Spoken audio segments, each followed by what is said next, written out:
Thank you very much for stopping by. Thank you very much, beautiful souls. And please subscribe and hit the bell icon, please. It will really mean a lot. So in today's video, I'm gonna recreate this look, like try to actually achieve this look, no makeup look done by Aditi. So yeah, I'm starting by hydrating our skin. This is a pore tightening and skin brightening mask from Garnier, which retails for just $99. You just have to apply it onto your face and remove it after 15 minutes, and you'll have a super supple, hydrated skin. Let's start our makeup. You can just use any primer or you can use any moisturizer. I'm using moisturizer from Biotic, which is pretty oily for summer, but then I just applied it because it was just next to me. For no makeup look, it's all about flawless base and not about high coverage foundation. You can go for any medium to sheer coverage foundation. Like I went for Miniso BB cream. So yes, I just applied that one all over my face and my neck. And to seal that in, I'm using this compact from Miniso again, ever so slightly, because this has a little bit yellow tone. If it is whitish, it will look little made up kind, so gone for a little yellow tone compact. Now using a highlighter stick from, this is a concealer stick from Wet n Wild, and just applying, this is just one shade lighter than my skin tone, I guess, so it will not look that made up. So yeah, I chose this one, and diffusing that all into our skin. And to set that concealer in, I'm using this Rimmel Stay Matte foundation. Again, as I said, this is not white. This has like little brown hint to it, not, I would say not brown, or maybe a very less of a peach hint to it. So just applying that to conceal our concealed area so that it will not budge around and all that thing. Now I'm gonna keep that powder for some time onto the skin till the time I do my brows. We're not good doing the Instagram brows, like we're just going filling up, giving it a shape and filling up the sparse areas. That's it. We're not gonna contour the eyebrows, or we're not gonna sculpt the eyebrows using the concealer at all, because we're gonna try and remain as natural as possible. So souls, we are not using any contour or a concealer to cut our brows. We leave it like that. Once that is done, we will just remove the dust particles or the powder which was sitting there for a pretty long time now. Bake it out, bless it out or buff it out all over your face, and don't forget your neck. Right now my neck is a little tan, so I'm gonna go a little bit powder on the neck area as well.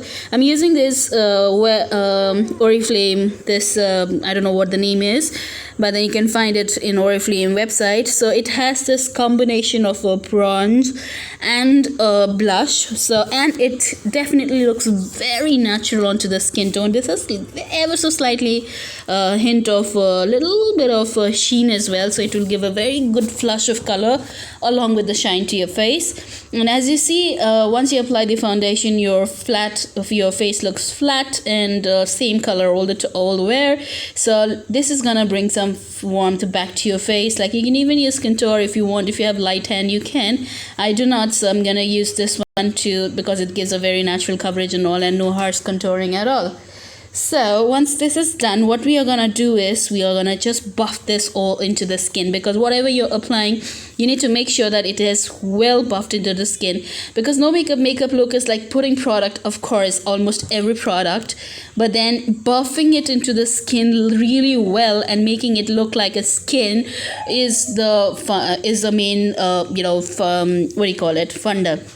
So once that is done and buffed into the skin, I'm gonna use this eyebrow palette, and I'm using this brown color shade to just do it my jawline like so that it looks a little bit sculpted when I take photos, which I don't.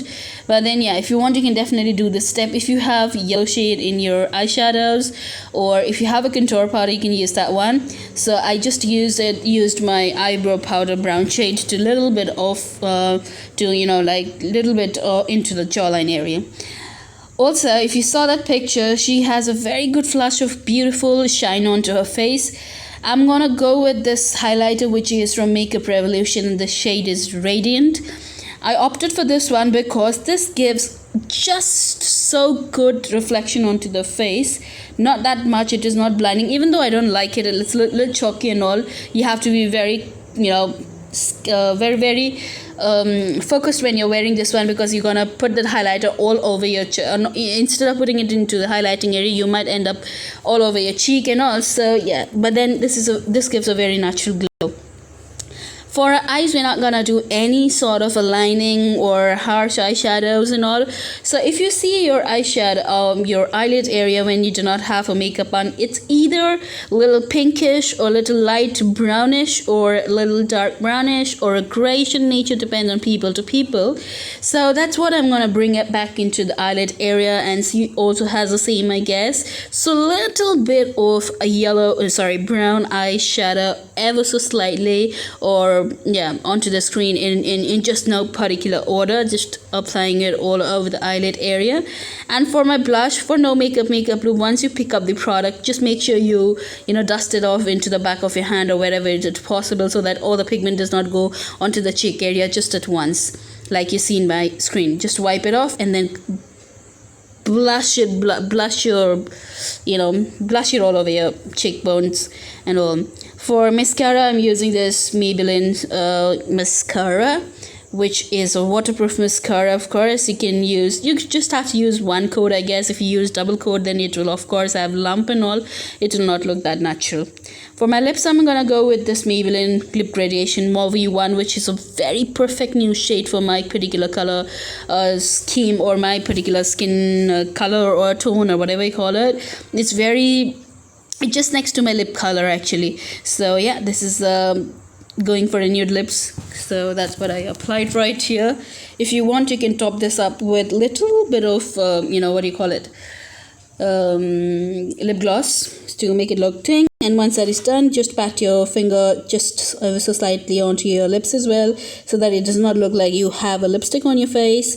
That's it. And she has this one bindi onto her forehead, so I'm just gonna do that one as well. Just pluck it and put it on to the voila, you are done with this particular look. Of course, you do not have to compare, because of course she is around 50 kg maybe, and I am almost a double, like around 100 kg. So please, can you see, like, she has a sharp cheekbones and like beautiful flush of an highlight onto her particular areas, sharp nose and all. Honestly, Aditi has this very sharp nose and all. If you can see, even if this definitely has makeup on, of course. This photo of hers has definitely makeup on as well, of course. But then if you see her natural photos also, she has this very sharp nose and very sharp cheekbones and all, which I don't, because we are almost double our weight, I guess. So yeah, this was my try. I really hope you guys enjoyed this video and learned something or the other. So thank you very much for stopping by. We'll meet very soon in our next video. Like, no makeup look is, you do not have to think that no makeup look is like having nothing into your face and still looking beautiful. I'm so sorry, it's not.